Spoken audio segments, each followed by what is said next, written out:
Evelyn Boswell. And I was like, girl, why are you smiling? So she was arrested February 25th, 2020 and charged with false reports.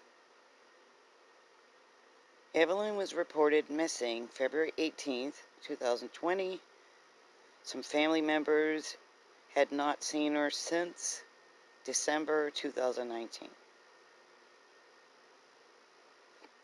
What a beautiful little girl.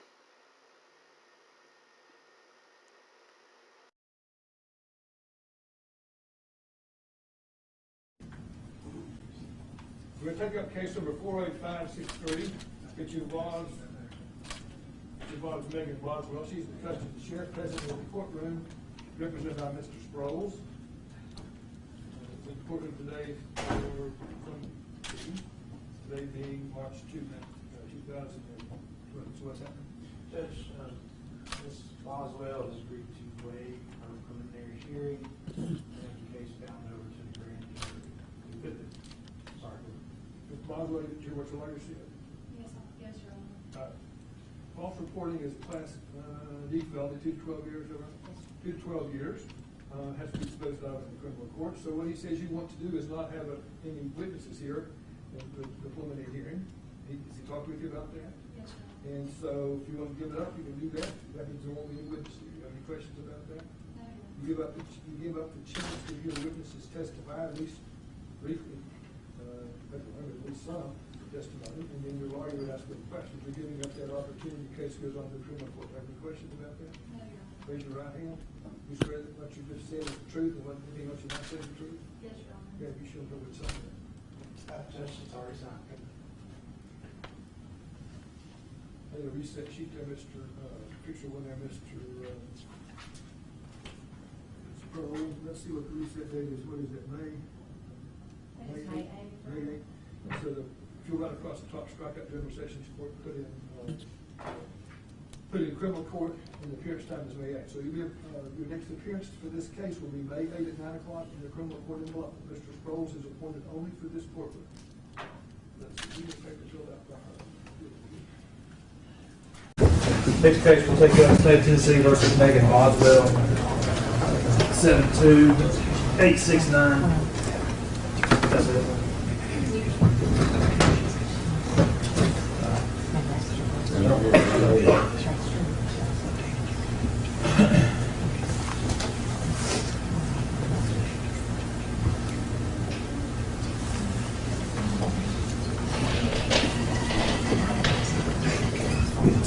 State your name. Brian Fraser. Solemnly swear affirm testimony about to give you the truth, the whole truth, and the truth. Yes, sir, I do.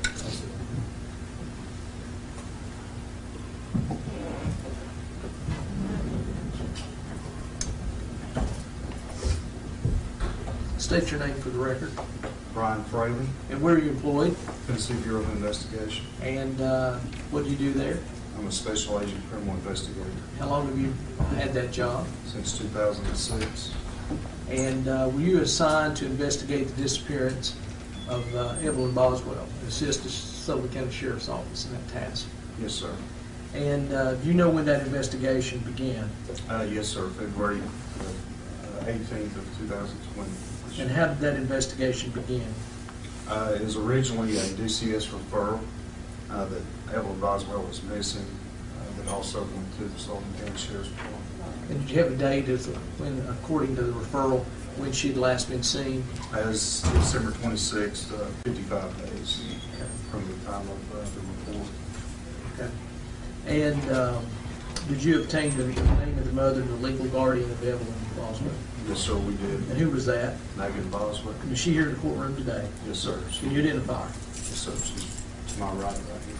Seated next to Mr. Sproles. Yes, sir. Did you determine from the referral the age of the child at the time of the disappearance? Yes, sir. What was that? That was about a year.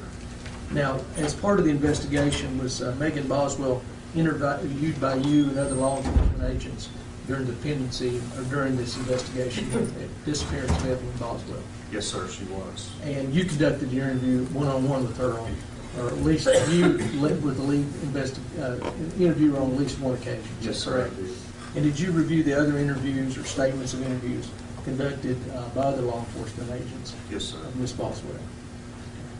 Based on her responses in your investigation, did you come to the conclusion that false statements were made by Ms. Boswell? Yes, sir, several. And as a result, she was charged with at least one count of false report by affidavit complaint in Bristol Sessions Court. Is that That's correct? correct. Yes, sir. Okay. And what was the effect of the false statements on the investigation? Because an Amber Alert was issued, various resources were expended, man hours, time, but the most crucial thing was time lost. And what was that? Anytime an Amber Alert is issued, time is of the essence. Now, these resources were not just by TBI, is that correct? Were there No, other sir. agencies involved? TBI, of course, all Sullivan County Sheriff's Department, criminal investigation team, FBI was brought in, dozens of agents and investigators. So I want to go to March 6th this year.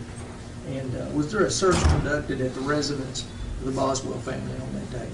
Yes, sir, there was. And when I say Boswell family, we're talking about the defendant's father, brother, and grandmother. Is that correct? That's correct, yes, sir. And what was found upon that, conducting that search? There was a body, a child, approximately a year and a half old. Even though it's not been positively identified by forensic testing, did that child appear to be the same age, same size as the photographs and the information you obtained even from the defendant about the child's characteristics? Yes, sir. What else was found there?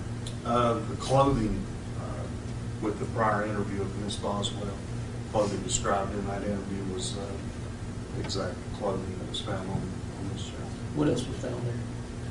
There was various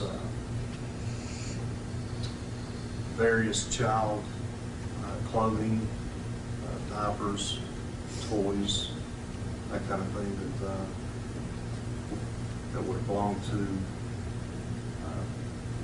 the child. Based on your conversations and observations of the defendant during the investigation, did she have does she currently have did she then have a residence? Did she have a place where she lived and stayed? No, sir, she did not. Is she currently employed? No, sir.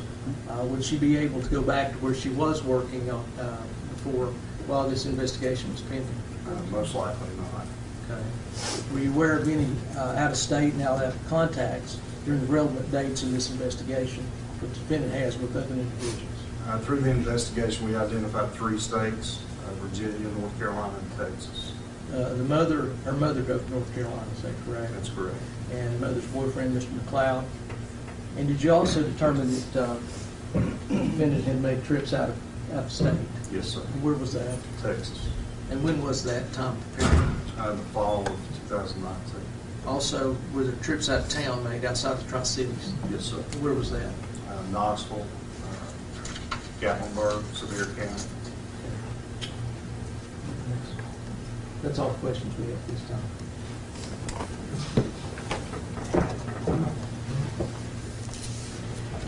Agent Fraley, you were describing trips outside of Sullivan County. You said Texas. Do you know when that trip occurred? I believe it was October 2019. Okay. Prior to the events here? Yes, sir. Right. And then you described trips to Knoxville or Gatlinburg. Yes, sir. Do you know when those occurred? I don't have the exact dates. I don't recall those. Okay. Can you say since the investigation has been ongoing that she's been out of state? To my knowledge, she is not. And then during your investigation, did you have a chance to look at the criminal background or any prior convictions for Ms. Boswell?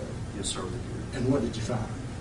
No criminal history. Okay, she's never been convicted of anything. No, sir.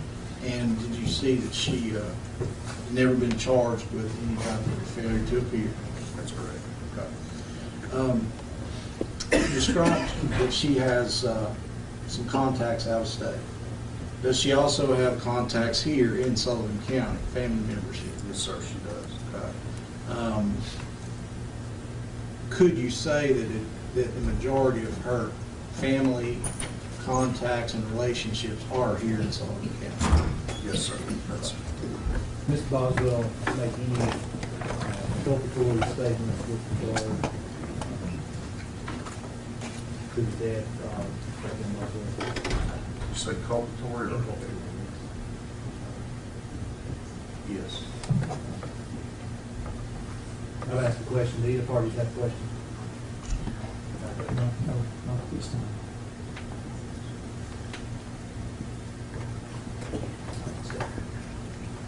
Any other proof? No, Your Honor, for the state. Any proof, Mr. Stokes? No, Judge. Employment, proof was that she's not working now, which is incarcerated, but she wouldn't be able to go back to that same job in the option opinion. Discuss family ties and relationships, reputation, character, mental condition. I think that's going to be a negative factor given the statements that she's made. Implicating herself in her child's death. She has no prior criminal history. Nature of the offense is here is false statement, but it's regarding and surrounding the disappearance and what we believe will be ultimately the death of the child. From listening to the proof and reading the affidavit, the probability of conviction for the false statement seems to be high. She has no criminal record.